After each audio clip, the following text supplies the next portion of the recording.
Thank you. Thank you. Can you hear me? Yeah. Great. I can hear me too. It's really good to be here, and it's really great to share work and to be amongst you all, associate artists as well as friends, new and old.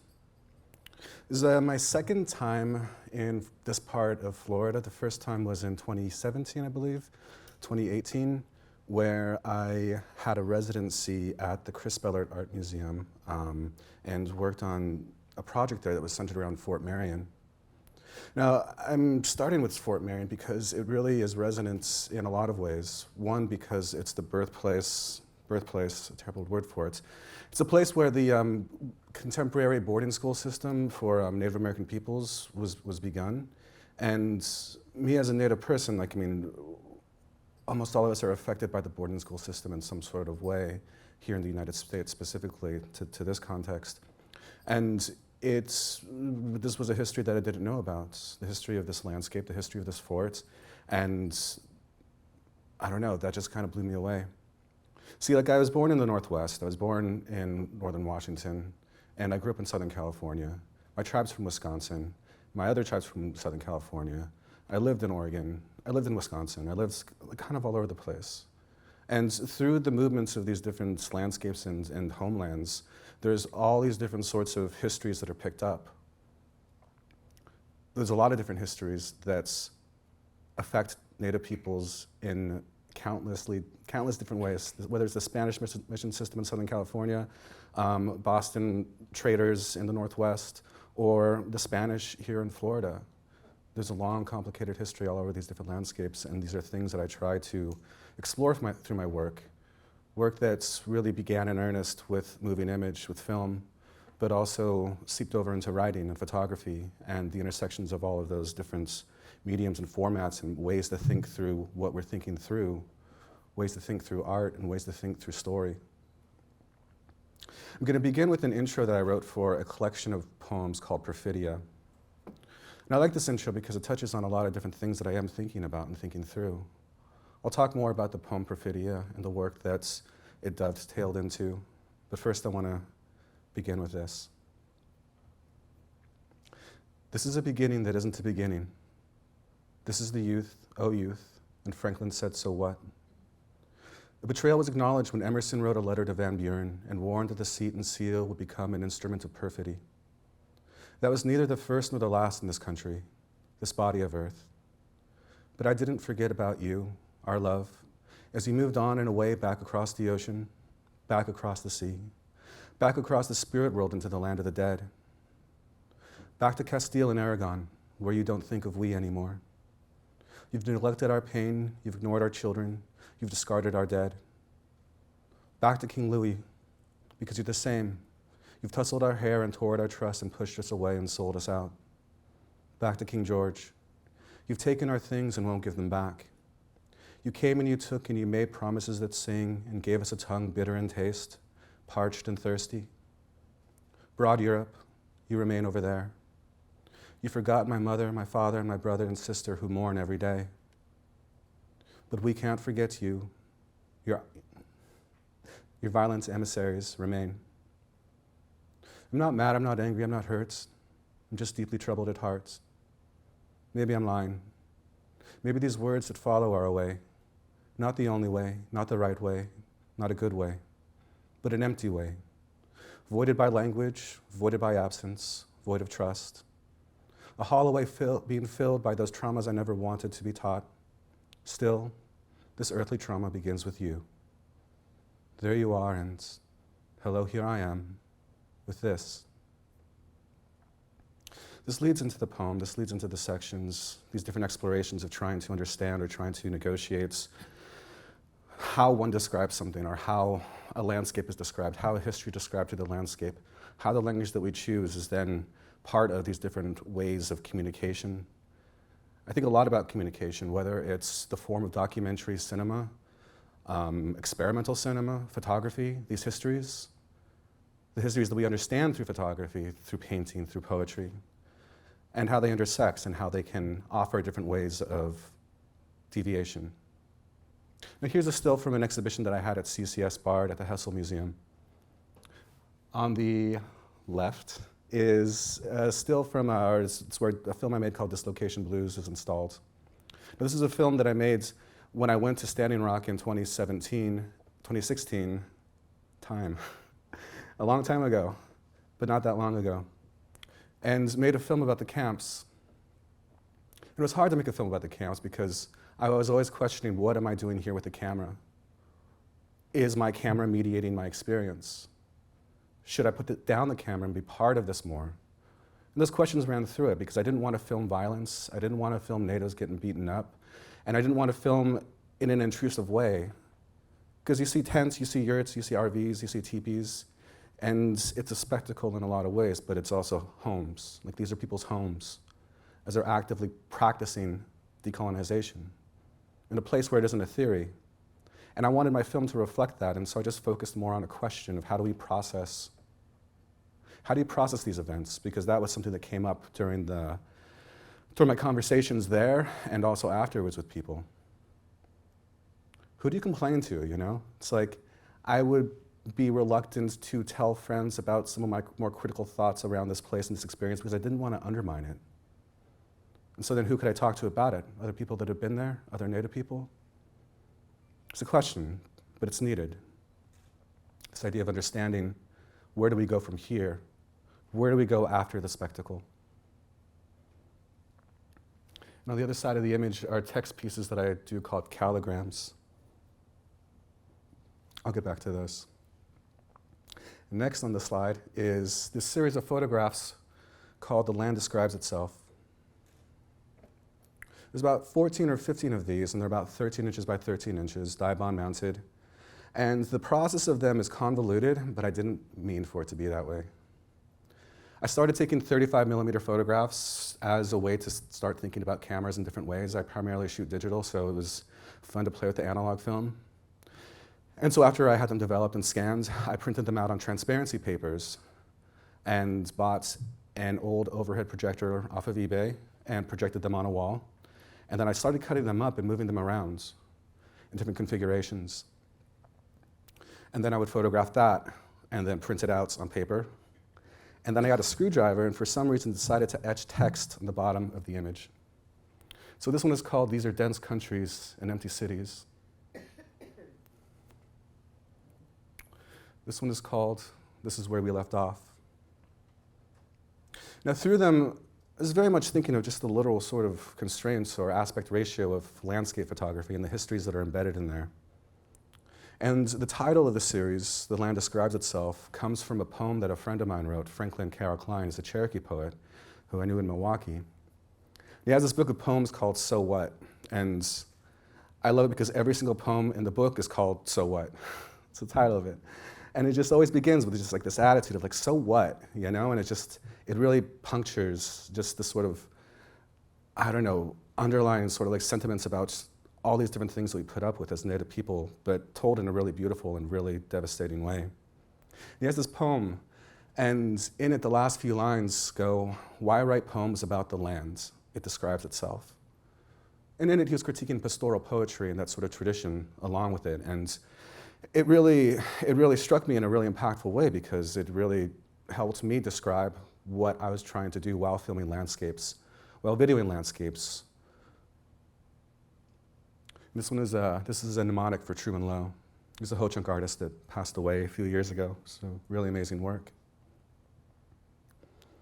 And so by titling this The Land Describes Itself, you know, it's a way of looking at landscapes outside of trying to impose language on it, trying to impose these different containers of thought on them, and rather about receiving them and then having that shape language. And these are all imperfect descriptions of the landscape. This is the by and by.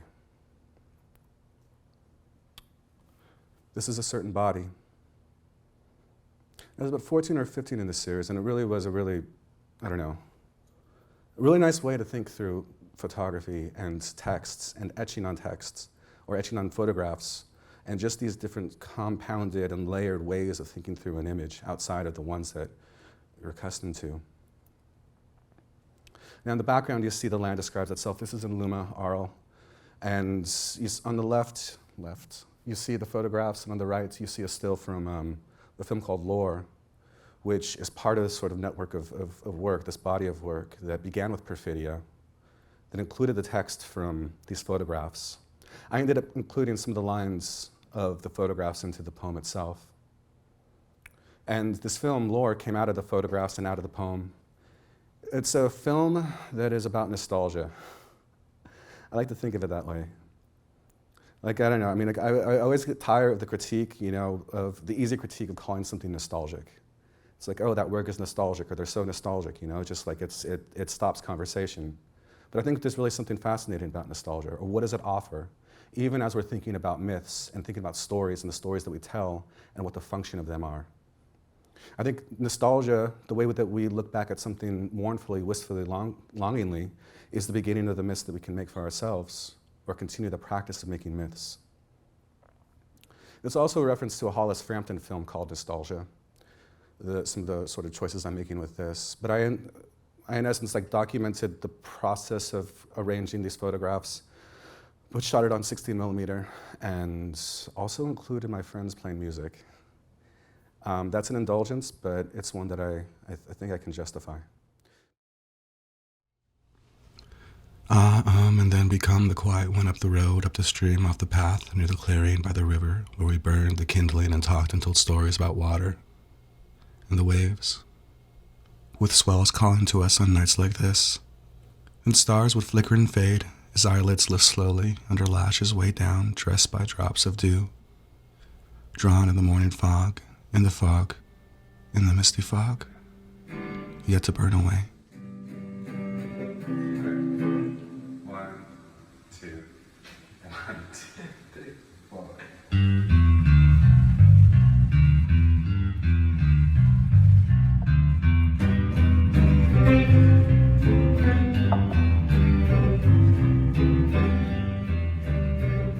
This is Eros and Caprice, spanning and describing valleys cut deep by rivers, pushing down on the rise of earth.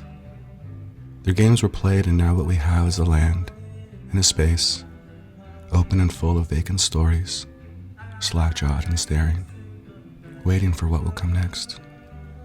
While waiting, they sing a song heard once on a radio in a shop during lunch in the winter, with a love unconfined and unrestrained, and over as soon as it began. The rhythms and shape never change, and EJ's voice strains against the repetition. This is the old way.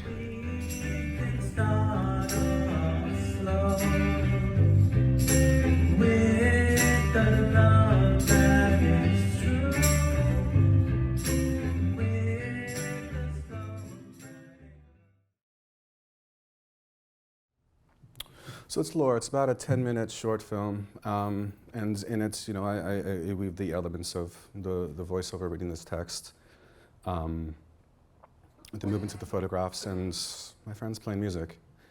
Like, that was a way to kind of memorialize an experience that we all had. It's like my friend Fern Silva, who's a filmmaker, EJ Hill, who's an amazing artist, and Javier Zamora, who's a beautiful poet.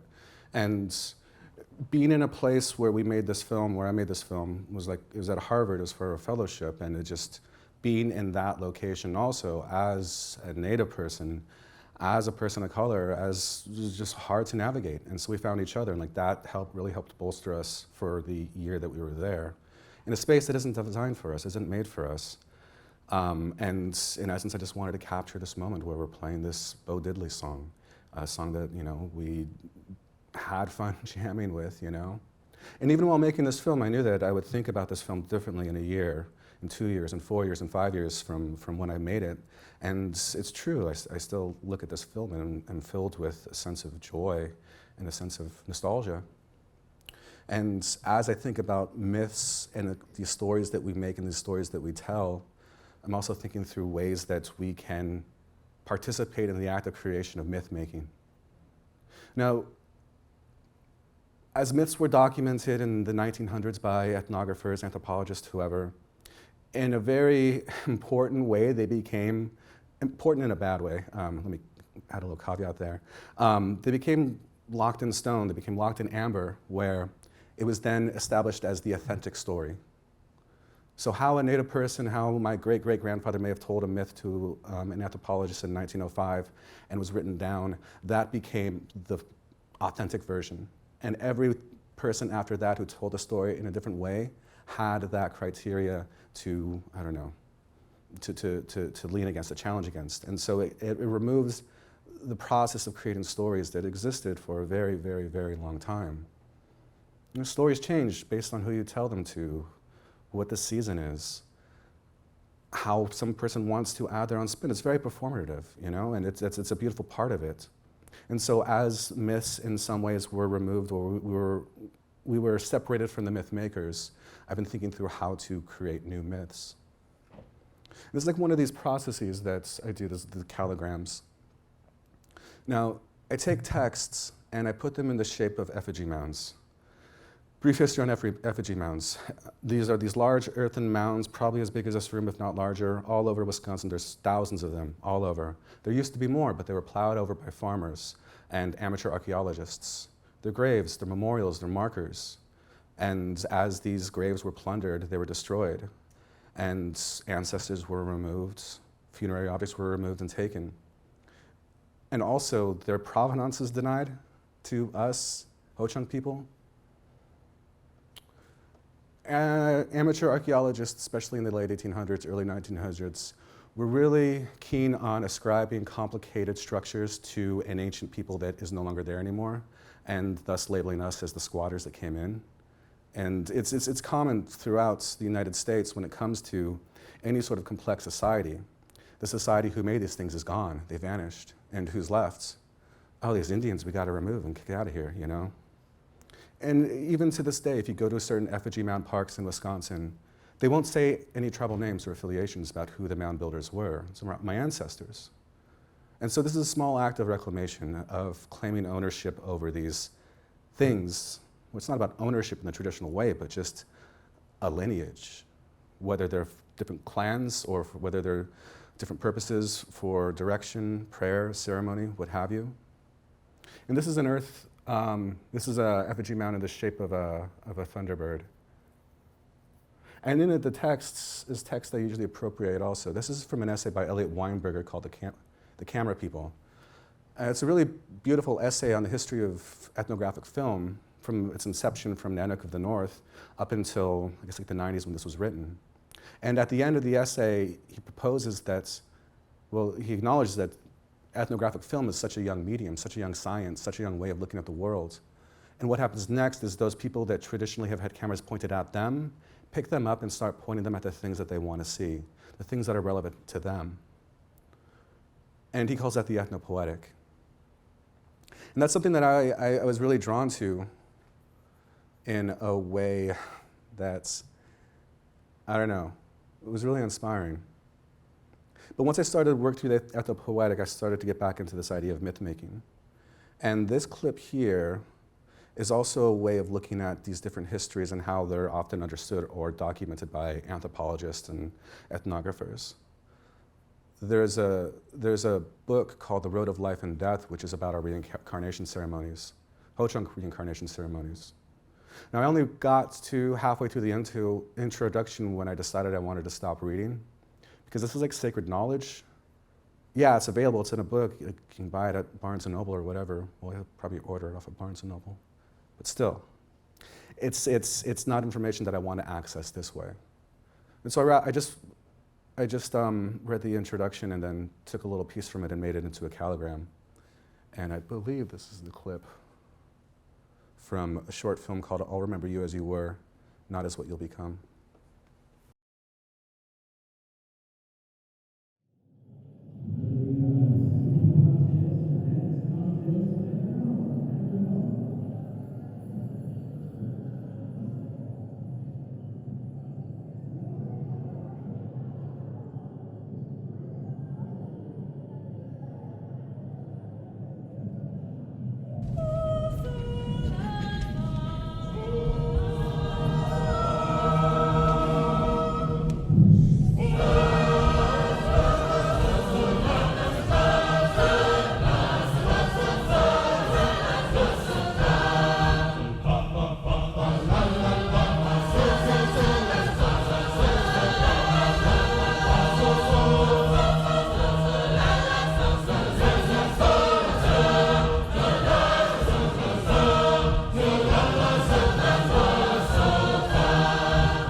So that was I'll Remember You As You Were, Not As What You'll Become. It was the first 3 or 4 minutes. The total runtime of the film is about 13 minutes.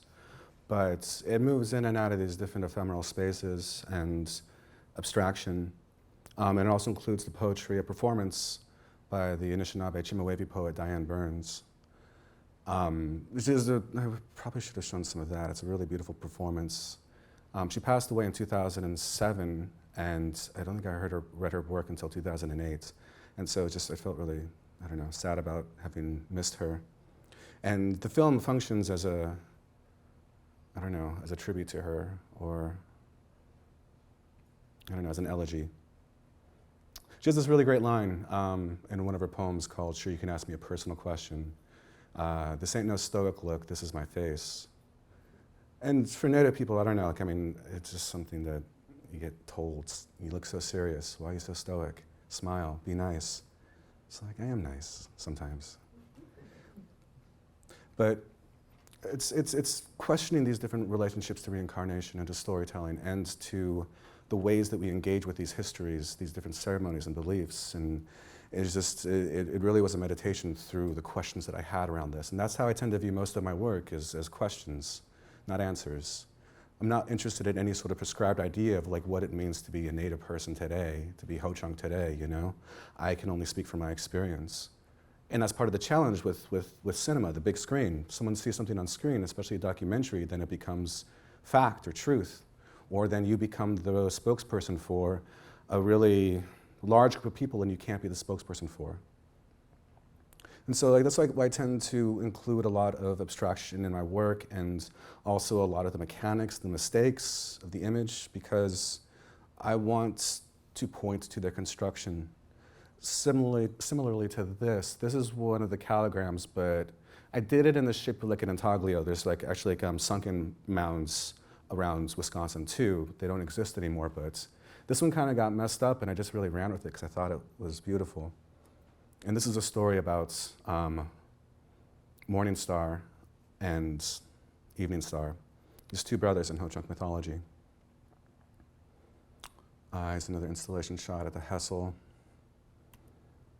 This one is Luma. This is the Snake Mound, and this is from a letter that from a letter that Ralph Waldo Emerson wrote to Martin Van Buren, asking him not to go through with the Cherokee removal. There's another installation shots, close-ups. I really began with single-channel work. Just movies that you could watch in the cinema, one screen. But around 2017, 2018, I started to work in multi-channel work. I was really interested in what it could offer in terms of looking at space, looking at images, looking at information in a different way, and have made a series of multi-channel works. I think all in total I've made about 11 or 12 short experimental films and about 6 or 7 multi-channel video installations ranging from 5 minutes to 15, 16 minutes. This is actually from Cloudless Blue Egress of Summer, which also includes some Perfidia text, a piece that I made while in residence at the Crisp Eller Art Museum at Flagler College in St. Augustine. On the right side of the screen you see ledger drawings that in essence were abandoned or not seen as valuable. I went to the St. Augustine Historical Society and they were in a banker's box in the basement and they brought them out, and so I set them all on the table and kind of pointed the camera at them and moved them through one by one, taking time with each of them. And on the right channel is more of an exploration of the space, and the text you see right there is scrolling this way, and it's of Kawakache's escape, a Seminole chief, and he's recounting his escape from Fort Marion in 1838, I believe, the mid-1800s. This is another installation shot at Luma Aro. This is from a film called Fainting Spells. This kind of really, I don't know, was the first film that I landed on that explored the idea of making up a myth. Now, I made up a myth for a plant that my tribe used to revive people that fainted, and it's called the Hoiska. It's also known as the Indian pipe plant. Now, I did research from this, finding its medicinal purposes and just, is there a myth for it? And I couldn't find one, so I decided to make one for myself. And I didn't want to enter it into the official Ho-Chunk canon of mythology, but rather I just wanted to look at a way that proposes how to tell these stories, how to tell these myths, and how to create them using moving image, using film. Here's a clip from Fainting Spells. I think this is the first few minutes.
That's Fainting Spells. The whole film is about 12 minutes, and it moves from section to section, sort of occupying a different formal strategy around landscape and this different sort of space that the story reveals or tells.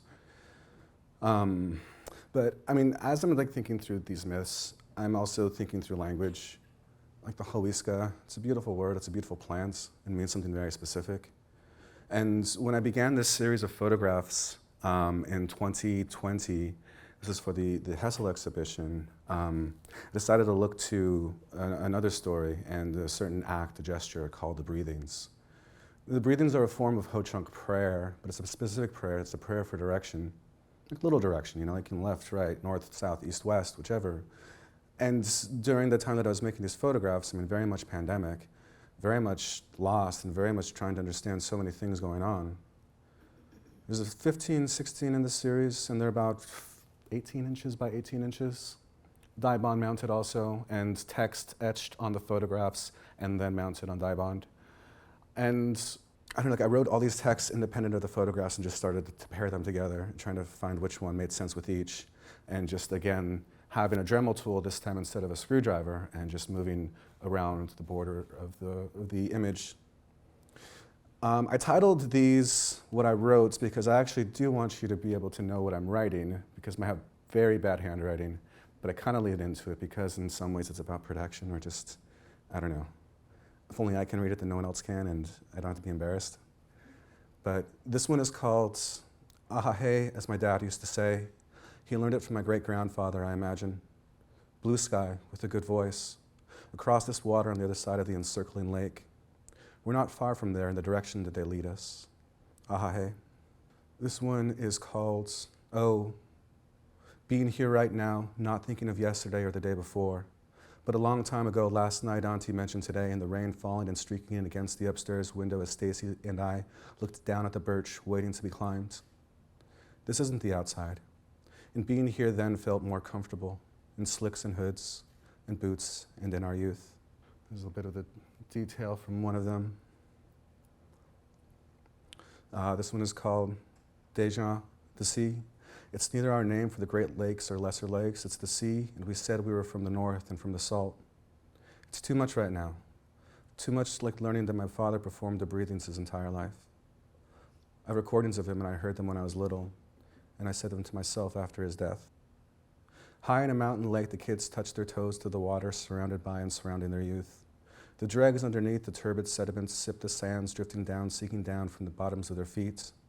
It felt minor and buried as the day shined out. The foothill held fast as our toes ached, and the salty water slowed away skin and left bones to be ground to dust and sand. There's only rocks and seagulls here, though, steadfast against the sound of water trickling over, and again with each push and pull of the tide, or some kind of wake. Here and after, never knowing what came before comes next, they sit and watch the ocean, thinking of the sand and what's buried underneath. I heard a long time ago that there's a village somewhere near here, under the sand, overgrown by trees, restless and quiet. After making the breathing series, I moved into a bit larger formats of photograph. These ones are 40 inches by 40 inches, and they're from a recent body of work around a piece called Sunflower Siege Engine. There's about 10 of these total. They kind of like making them for different purposes or different galleries or spaces that I'm working with, but similar themes. And I should have mentioned with the breathings, I took on a medium format camera at analog, and same thing with these also. I'm tending to focus entirely on analog film or medium formats for these photographs. And with this is important to mention. Like this piece, Sunflower Siege Engine, is touching on issues of NAGPRA. It's the Native American Graves Protection and Repatriation Act of 1990 that's mandated that essentially museums, institutions, whoever have to return to the tribes their belongings, their ancestors. And it's become a really important part of my work in the last year or so, just as I'm thinking through it or thinking about it, along with issues of sovereignty, tribal sovereignty, and what it means for tribes to reclaim their things, reclaim their ancestors. The picture on the far right is actually at Cahokia, which is a mound complex near St. Louis, what's known as St. Louis. Right to the left of that photograph is a mound at the Dixon Mound Site Complex in Illinois. One of the other photographs is too, and a few are on the roads in between these different reservations I was driving to. And they're explorations of space. They're explorations of these different landscapes and the things that you photograph, the things that you don't want to photograph. The text that's etched on these is from another piece called Flesh and Ghost. So it's something I'm continuing to further develop, this relationship between writing with photography, with filmmaking, and trying to find ways that each piece can complement each other, where it isn't about completing a whole idea in each discrete sort of practice, but rather seeing how they overlap and form a constellation of ideas. And this is an installation via Sunflower Siege Engine, which I will play a clip of. I always caveat this film this way, but it's very much messily thinking about these different overlapping or disparate ideas. And like I said before, like film is how I think through the questions that I have and I don't have answers for. So this includes a text that I wrote that actually was for a poetry reading in honor to Diane Burns at PS1 last March. And it's a piece that I wrote to her. The images are of the mounds of places in between all over the United States. Text is from, I don't know, I'm trying to make sense of it. It's like always like watching these works with people, because this is like one of my most recent works, and every time that I watch it, I understand it a little bit more. And I'm trying to understand NAGPRA, I'm trying to understand sovereignty, I'm trying to understand myself as a Native person and how I exist today, with my body, with my space, with my privilege and my oppression, and how that's such a complicated thing to navigate, always. And it also includes, a different way of understanding history and place through Richard Oakes, and I think you'll see that in this excerpt. Richard Oakes reading the proclamation at Alcatraz in 1971, 69, bad at dates, but when Alcatraz was first occupied. And also at the end there's a little bit of a hint of a karaoke music video, which is often a way that I liked to turn away from or make space for the processing of things that are heavy, like through music, but then also through these derivations and the possibilities of the places that they can go. But this is an excerpt of Sunflower Siege Engine.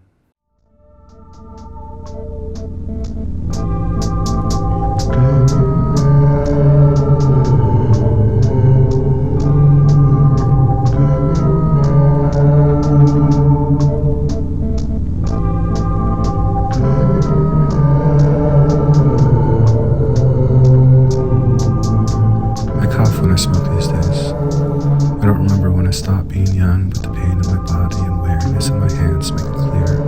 It was a long time ago last night when I was losing voice at the lamps, following me down the street, saying, "Don't look at me anymore. Don't let them see me. I'm tired of my face and my voice and my hands." There's a failure in our walk, I think to myself as I think about body and face and form and place and the way my hands look when they type these words, when they clap real loud, when they squeeze yours real tight, when they hold these books, when they clutch that beer, when they shake late at night after tossing and turning for hours on end, trying to dream those dreams I had when I was small, when you were old and when I saw them in your words and heard your voice.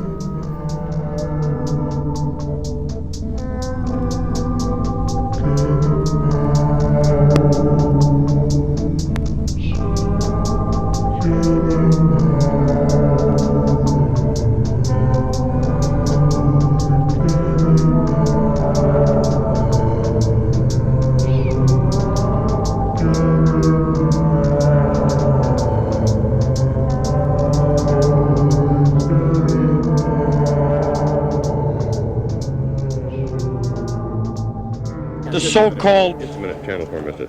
Okay. Yeah, roll, John. We feel that the so-called Alcatraz Island is more than suitable for an Indian reservation, as determined by the white man's own standards. By this we mean that this place resembles most Indian reservations, in that, 1, it is isolated from modern facilities and without adequate means of transportation. 2, it has no fresh running water. 3, it has inadequate sanitation facilities. 4, there are no oil or mineral rights. 5, there's no industry, and so unemployment is very great. 6, there are no health care facilities. 7, the soil is rocky and unproductive, and the land does not support game. 8, there are no educational facilities. 9, the population has always exceeded the land base.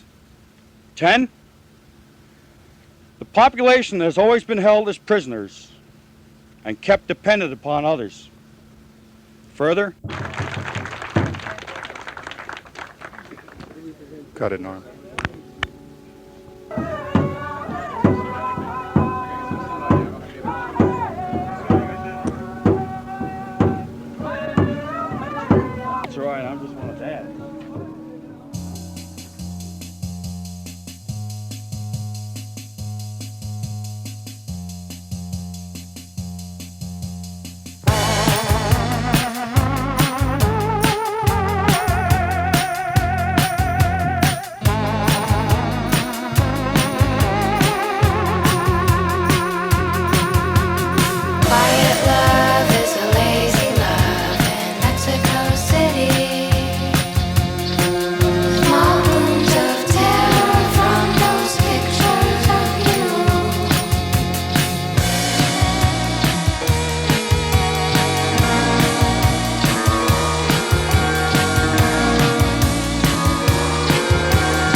15 minutes total.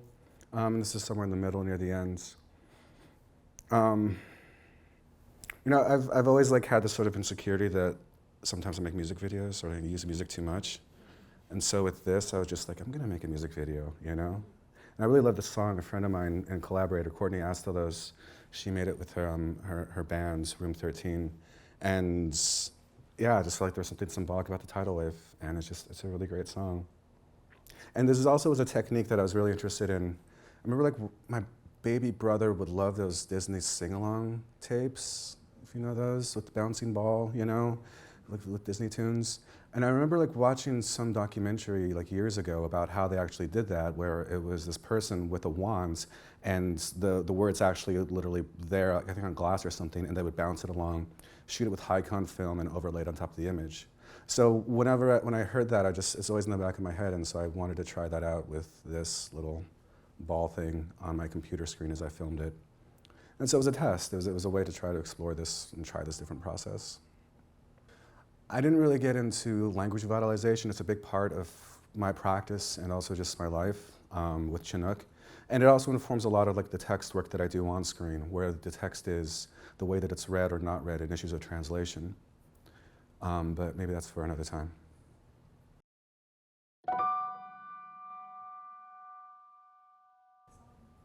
Tidal Wave.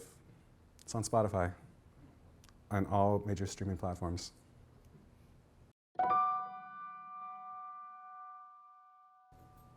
I guess in a way that any artist does, that works in conceptual forms or more abstract forms. I mean, it's always this question of meaning and what is the pool of language or signifiers or symbols that we're working with. And the thing that I really try to do with my work is to not be didactic, not be expository, and not try to teach lessons about Native American history.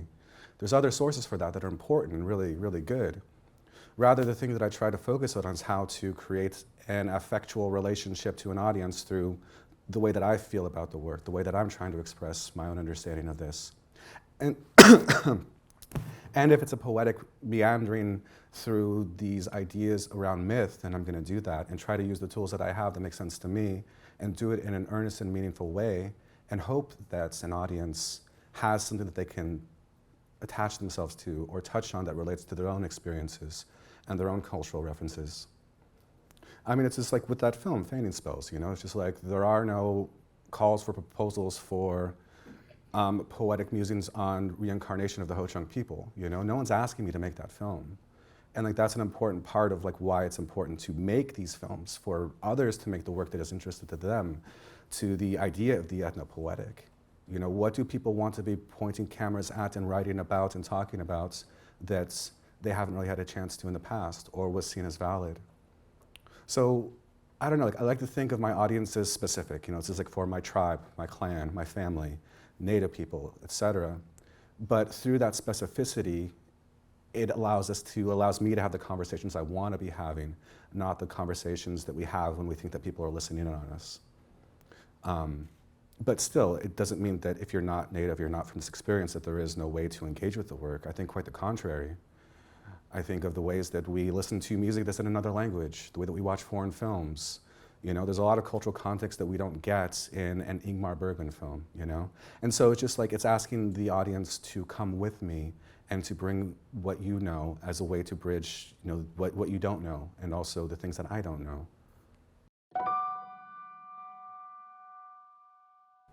I mean, I think that goes into how I tend to make work, which is very much like gathering materials, gathering ideas, gathering snips of things that I write or that I find, and then also like laying in bed for like 30 minutes staring at the ceiling thinking about stuff, you know?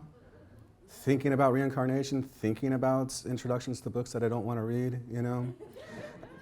It's you know, it's just a way to process through, it's like when I take photographs, I'm not photographing a landscape because I'm thinking about what I'm going to do with it or what I'm going to use it for. I'm photographing for composition and light and just what I think is stunning or beautiful or interesting. And then it's through the treatments of the text or the treatment of the image that it allows me to incorporate different elements. And a big part of it is the etching for the series of photographs that I'm doing. You know, just like the removal of the emulsion, not the emulsion, but the image, the sort of the paper, the sort of layer, and exposing how it exists underneath. but at the same time having my hand present as a mark on the photograph. And like that was inspired by seeing photographs from the 50s, like at an antique store, with just like people that wrote on, you know, the photograph what was going on, or like how they found. I think I saw one that was actually really poetic and beautiful, and that really kind of like jump-started my approach to this. And so it's just like, yeah, I mean, like, how are these different things that I'm gathering, how do they contain possibilities, and how then can my working through them via the material, via the contents, or just like the way that I think about it, or the potential that I see in it, I don't know, help realize or scratch that itch that I can't scratch, you know? Staring at the ceiling in bed in the morning.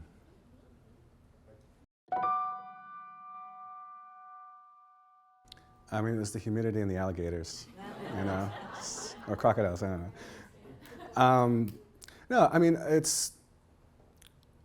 I don't know, I've never said no to an opportunity to come to Florida. I mean, it's just such a strong, rich history, like not only of, I don't know, like Spanish conquest and Ponce de Leon and, you know, the forts that were built here, as well as like the native people that have survived here, you know. Like what I'm working on now is a 4-channel installation that I have a deadline for, but through it I'm trying to think through, what am I trying to think through? I'm still like in the kind of parsing out phase, but it includes, a few weeks ago I was in Washington and my mom's friend is in a band. He's like this like native dude that, you know, has like a bar band that plays shows all over Whatcom County, where I'm from. And so I asked him to cover Shambhala by Three Dog Night. And so I'm currently editing that, where they're performing this song. And that's gonna bookend this 4-channel piece, which is about death and which is about sort of like the ways that we've moved through these different landscapes. And in it, me and a friend, we did this sort of like exquisite corpse things around text, around landscape as we were on this road trip. And so that'll provide some of the backbone of it. And also, my stepdad is a canoe builder, and I have a recording of him talking about canoes and how they are also our ancestors. So it's like seeing how these things fit together, you know?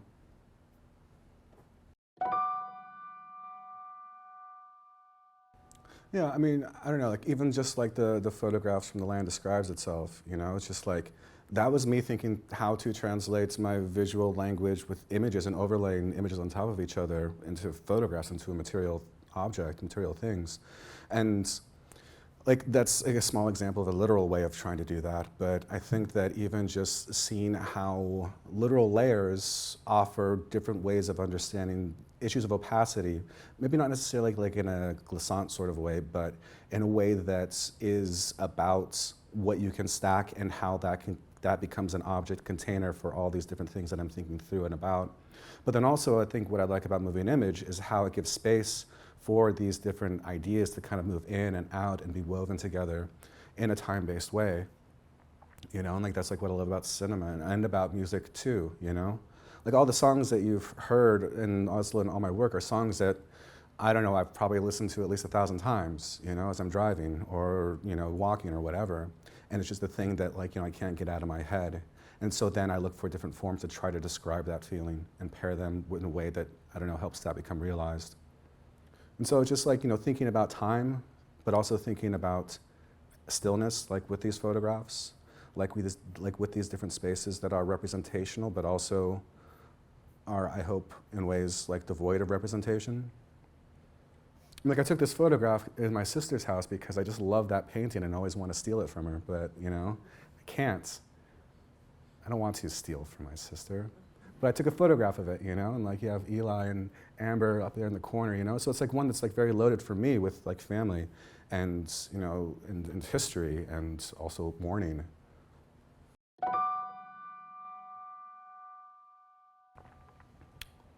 Hercules? No, I'm just kidding. I mean, I think it's like the myths that kind of try to explain something very specific, or the myths that you can almost imagine what the first person that this myth came to, what they were thinking and feeling when it was first spoken. You know, it's like the myths that offer a sense of humanity rather than just the sort of like bigger idea of like, you know, mythology as we understand it in like the Greek sense, you know? And it's like they can be ugly and they can, you know, be foul and they can like touch on things that, you know, are seen as not appropriate in the society that we live in. And I think that those myths are the ones that I think are usually more interesting and also a lot more descriptive about cultural mores that are relevant to whoever community's myth it belongs to. You know, it's just like I'm always looking for the things too that are little hints about. I mean, I'm always interested in that too, like the rules that are established, and they might seem out of the blue or like, you know, really esoteric, but then you have to wonder, like, why did they make that rule? You know, what were they doing? You know, and it's just like another little glimpse into the humanity or humanizing, you know, people that have been removed from, that have had their humanity removed through study, through science, and through, I mean, attempts at documentation.